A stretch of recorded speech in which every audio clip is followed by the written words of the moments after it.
Growing up, it was just me and Mom. Grace Harper, the toughest woman I know. Dad bailed when I was a toddler. A faded snapshot more than a memory, leaving nothing but a hole Mom filled with sweat and grit. She waitressed double shifts, her hands cracked from bleach and grease, juggling diner jobs to keep the lights on, and me in school. "Hit the books hard, Lily," she'd say, voice rough but warm, "so you don't end up like me." Her sacrifices snagged me a scholarship, a golden ticket through college, without the debt avalanche bearing most kids these days. I picked marketing, driven by a cocktail of ambition and a bone-deep fear of ever being that broke again. Those nights of beans on toast still haunt me. After graduating, I packed my beat-up suitcase and hauled my life to the city. It was a rough start, crashing in a shoebox apartment with peeling paint, surviving on ramen, and stubborn hope more nights than I'd care to count. But I landed a gig at a big ad firm, starting as a junior grunt, fetching coffee and kissing up to suits. I clawed my way up, though. Late nights, sharp pitches, proving I could hustle harder than the trust fund kids with their fancy MBAs. Fast forward a few years, and I wasn't just working there. I was running my own team, a whole department under my belt. It was more than a job. It was my turf, my proof I'd made it out of the muck. I made sure everyone who worked with me knew they mattered. "Lead with respect," I'd tell the newbies during training, pacing the room like I owned it. "Treat this gig like it's yours, and soon enough, you won't just be part of the team. You'll be steering it." So, the crew was solid, good folks who got my back. When I got the nod for the department head spot, we hit the local dive bar to celebrate. Nothing fancy, just a cozy joint with sticky floors, cold beer, and laughs loud enough to drown out the jukebox. "Here's to Lily, the boss lady!" Nick, one of my oldest work pals, hollered, hoisting his glass high. The team joined in, clinks echoing over the bar's buzz. "Thanks, guys. We're all in this together. Here's to kicking more ass and taking names," I shouted back, grinning as they roared approval. That night, amid the backslaps and cheers, I spotted him, Sam Preston. He caught me looking, sauntering over, with a grin that could knock you sideways, all easy charm and sharp eyes. Couldn't help but notice the party. "What's the occasion?" he asked, leaning against the bar like he owned the place.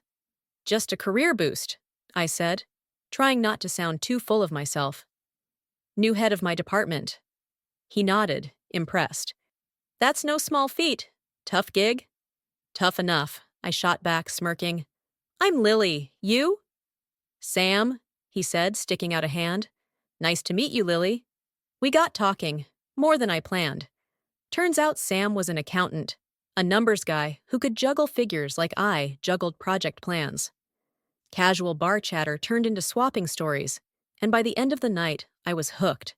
I didn't know it then, but that grin was the start of something big, something that tested everything I'd built and everything I thought I wanted. That night at the bar sparked something with Sam Preston. Casual drinks turned into dates, then weekends tangled up together, and 6 months later, I was staring at a ring on his balcony, city lights winking below. "Lily, these past months have been everything," he said, hands shaky but eyes dead sure.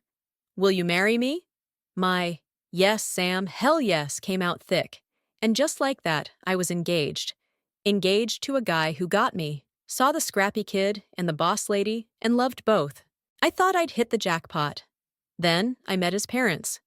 Sam drove us out to their place a month later, my stomach doing flips as we rolled up to a suburban estate that screamed old money, marble floors, a fountain spitting water like it was showing off. The works. I stepped out of his sleek car, feeling my thrift store boots squeak against the gravel, and knew I was out of my depth. Sam squeezed my hand, whispering, "You'll be fine, Lil." But his voice had a wobble that didn't help. The front door swung open, and there they were, Arthur and Margaret Preston. He was all pressed suit and slick hair, probably cost more than my rent, and she floated in a silk dress straight out of a glossy mag, her smile tight as a drum. "Lily, so lovely to meet you," Arthur said, his voice smooth but cool, like he was sizing up a deal. "I'm Arthur, and this is Margaret." She gave me a once-over, her eyes lingering on my scuffed jacket, and nodded. Pleasure, she said, but it didn't sound like one. We stepped into a foyer that could swallow my apartment whole. Vaulted ceiling, a chandelier dripping crystals like stars, walls lined with oil paintings of stiff folks in old-timey gear. Our ancestors, Arthur bragged, pointing at one with a mustache you could hang a hat on. Built this family from the ground up. American grit, you know. I nodded, trying to look impressed, but my gut said they'd chew me up and spit me out. Dinner was a deep freeze. We sat at a table long enough for a football team, china clinking like it was judging me. I grabbed the wrong fork, salad, not fish, apparently, and the silence that followed could have cut glass. Margaret's voice sliced through, sharp and prim. Things must be different where you're from, dear. My cheeks burned. Still figuring this out, I mumbled, glancing at Sam for backup, but he just sipped his wine, eyes on his plate. Arthur leaned in, all fake curiosity. Tell us about your family, Lily, your roots. I swallowed hard. Just me and Mom, mostly. Dad took off when I was little. Don't know him. Mom's a waitress, worked her tail off to raise me. The room went dead, their stares heavy as lead. Margaret stood, her chair scraping like a warning shot. This won't do, she snapped, voice ringing off the marble. We're a family of standing, lineage, tradition. I won't have my son marry someone with no pedigree, no clue of her own blood. Arthur chimed in, slow and heavy. It's vital our ties are documented, Lily. Can you even name your great-grandparents? My face flamed, shame gnawing at me. Just my mom's parents, I admitted, barely a whisper. He snorted, contempt dripping. Exactly what we feared. Sam finally piped up, voice tight. Mom, Dad, stop. Lily's smart, tough. She loves me. Isn't that enough? Margaret's gaze was ice. Respect for our ways matters, Samuel. If she's joining us, she needs to learn. Her background's lacking. The words stung, slicing through the high I'd ridden with Sam. He looked at me, pleading with those damn eyes, and I nodded, reluctant. Fine, I said, voice wobbling but firm. I'll learn your ways. Margaret softened, just a hair. Good. Start with our family history. Those paintings aren't just decor, they're who we are. As they droned on about lineage, I felt small, a stranger in a world I'd fought so hard to escape. And now, to join. That dinner with the Prestons lit a fuse I couldn't snuff out. The weeks after turned into a blur of running on fumes. Days slugging it out at the ad firm, nights drowning in culture lessons. Arthur and Margaret swore I needed to be worthy of their name. My alarm screamed before dawn, and I'd stumble home past midnight, a zombie in heels, juggling work, wedding plans, and their endless crash courses. Table manners one night, napkin on lap, no elbows, art history the next. Some stuffy tutor droning about Monet like I'd ever need to know. I'd nod, mimic, try to keep up, but my brain was a mess, stuck on deadlines, and the stack of unopened RSVPs back at my place. Sam was still Sam, sweet, flashing that grin that hooked me, but he felt farther off, swallowed by their world. He'd call, voice soft, "You're doing great, Lil," but he'd dodge when I vented about his folks, mumbling, "They just want the best." I'd bite my tongue, not wanting to rock the boat, but it gnawed at me. Best for who? I'd catch myself staring in the mirror, barely recognizing the girl in the pressed blouses and pinned-up hair, wondering if this was love or just a grind to fit a mold I didn't even like. Mom's calls were my lifeline, her voice cutting through the static. "You sound beat, honey," she'd say, worry creeping in. "This shouldn't be so damn hard." One night, mid-lesson on which spoons for soup, not the one I grabbed, I ducked out to take her call, leaning against a brick wall in the city's hum. "Hey, Mom," I said, voice dragging. "How's it going, kiddo? Wedding stuff?" she asked, bright but probing. I hesitated, not wanting to dump it all on her. "Yeah, it's fine. Learned how to pour tea proper today," I joked, weak. She paused, sharp as ever. "You don't sound fine, Lily. You resting? They're not wearing you down, are they?" I laughed, hollow. "Trying, Mom. It's a lot. Work, lessons, keeping up with the Prestons. Feels like a marathon with no finish line." Her tone softened, firm. You're enough, you know that? All this fancy nonsense. It's not you and Sam, it's them. Don't let 'em bury who you are. Her words stuck, a balm on raw nerves. But when I hung up, the weight crashed back. I trudged inside, the tutor's voice a drone as I fumbled with a wineglass. Pinched the stem, not the bowl apparently. You'll get it, she cooed, like I was a kid with a coloring book. Takes time to make it natural. I forced a smile. Sure, thanks. But natural? This was about as natural as a fish climbing a tree. In the rare scraps of downtime, I'd flop on my couch, staring at the ceiling, asking if this was worth it. The cold stares from Margaret when I mixed up a painter's name, Arthur's sighs when I couldn't recite their great-aunt's maiden name. I'd slip up plenty, and they'd pounce every time, like hawks on a mouse. One evening, bone-tired and half asleep, my phone buzzed. Sam.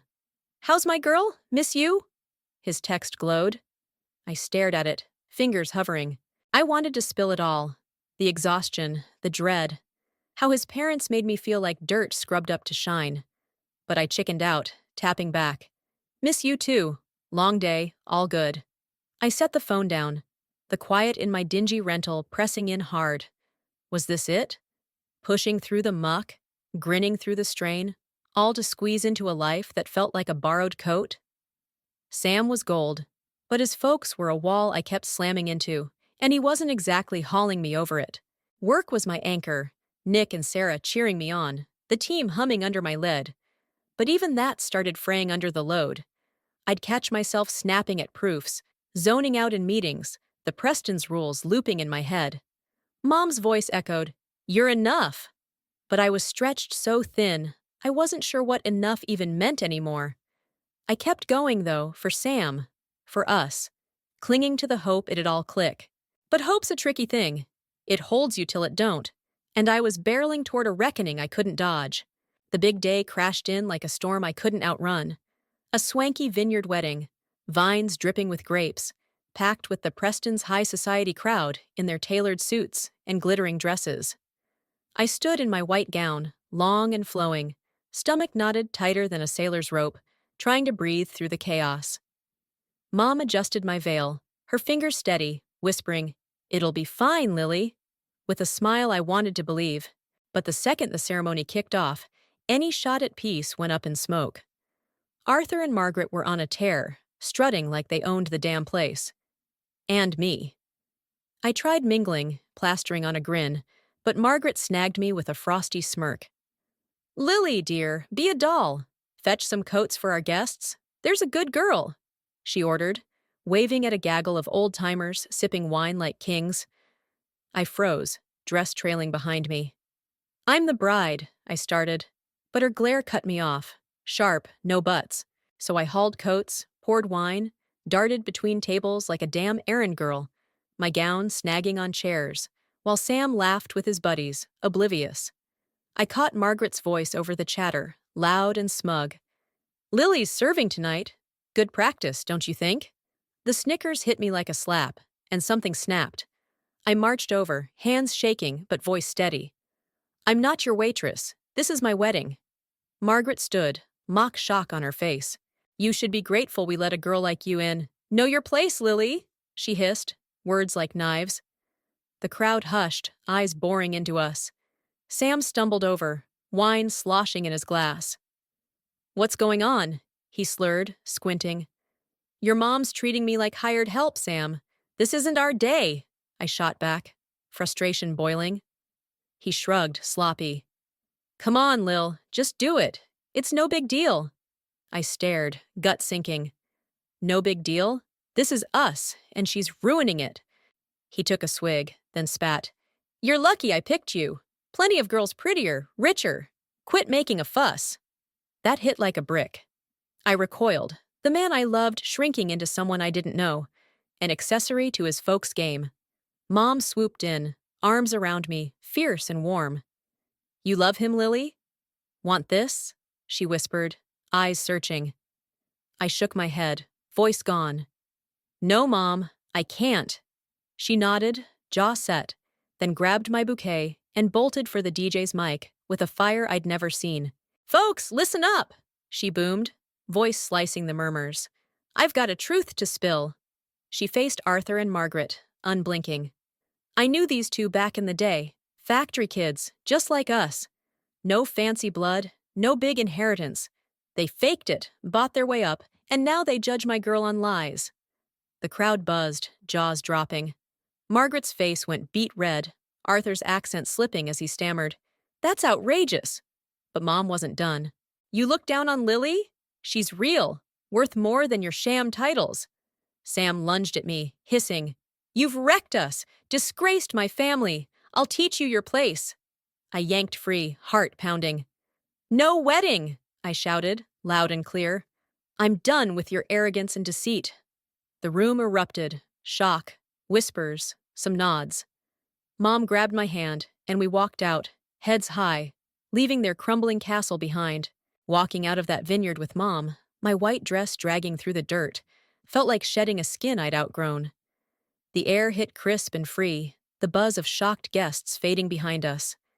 Sam's hissed threat, "I'll teach you your place," rang in my ears, but it couldn't touch me anymore. Mom squeezed my hand, her eyes fierce. "You're my girl, Lily, stronger than they'll ever know." We drove home in silence, the weight of what I'd dodged settling in, and for the first time in months, I slept deep. No alarms, no lessons, just peace. Word of the Prestons' sham spread like wildfire. Their old money mask peeled off, factory kids turned posers, and the city ate it up. Gossip rags ran headlines, their ritzy pals ditched them, and that gaudy estate hit the market fast. They packed up, moved somewhere quiet to lick their wounds, their high society throne a pile of ash. Sam, I heard through the grapevine, took it hard, nights at dive bars, drowning the scandal in cheap whiskey. I didn't check, didn't care. He'd shown his colors, dark and twisted, and I was done looking back. Work was my sanctuary after that mess. I walked in Monday, still raw, and Nick was there, leaning on my desk with a coffee. "Dodged a cannonball, huh, Lil?" He grinned, handing it over like a lifeline. Sarah popped up from her cubicle. "Guy who lets his mom run your wedding? Trash. You're better off, hun." I laughed, weak but real, sipping the bitter warmth. "Yeah, good to be back where I'm not a prop." The team rallied hard, Nick cracking jokes, Sarah proofreading my pitches, and it stitched me back together, piece by piece. A few weeks later, I met Tom.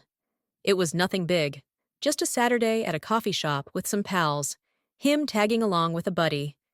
He was a mechanic, all easy grin and grease-stained hands, laughing at something dumb when I walked in. "Hey, you're Lily, right?" he said, hopping up, voice warm.